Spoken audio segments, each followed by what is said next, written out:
Praise the Lord. శనివారము December 14, 2024.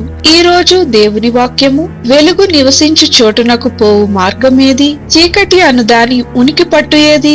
యోబు గ్రంథము 38వ అధ్యాయము 19వ వచనం. అతని చేతుల్లో విలియం షాట్నర్ స్టార్ ట్రెక్ సీరియల్లో కెప్టెన్ కిర్క్ పాత్రను పోషించాడు. కానీ అంతరిక్షంలోకి నిజమైన యాత్రకు అతను సిద్ధంగా లేడు. అతను తన 11 నిమిషాల అంతరిక్ష ప్రయాణాన్ని వర్ణనాతీతమైన అనుభూతి అని పేర్కొన్నాడు.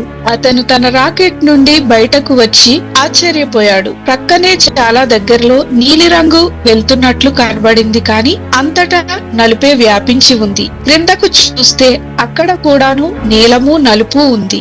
ఆ రంగు అందముగాను చాలా పలసగాను క్షణంలో మనలను దాటుకుని వెళ్లిపోతున్నట్లు గమనించాడు. చీకటిలో ఒక నీలిరంగు బిందువుగా మన గ్రహము ఉంటుంది. ఇది కలవర పెడుతుంది. నీలాకాశం నుండి నలుపు రంగులోకి ఎగరడం మృత్యువులోకి ఎగిరిపోతున్నట్లుంది అని షాట్నర్ అన్నాడు. ఆ క్షణంలో అంటాము, అబ్బో అది మరణం. నేను చూసింది అదే, అది నన్ను కదిలించి వేసింది. ఈ అనుభవం, ఇది నమ్మశక్యం కాని విషయం. షాట్నర్ యొక్క గగురుపాటును పుట్టించే ఆ అనుభవం జీవితాన్ని దృక్కోణంలో ఉంచుతుంది.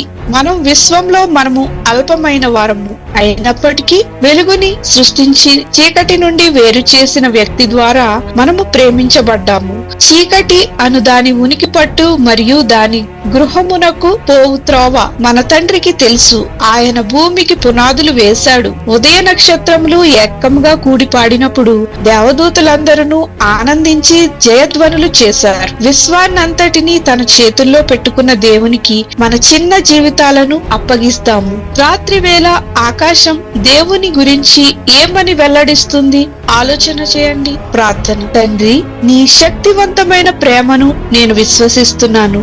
ఈ ప్రపంచానికి నీ ప్రేమను చాటి చెప్పేలా నాకు సహాయం చేయమని యేసు నామమున అడుగుచున్నాం తండ్రి. ఆమేన్.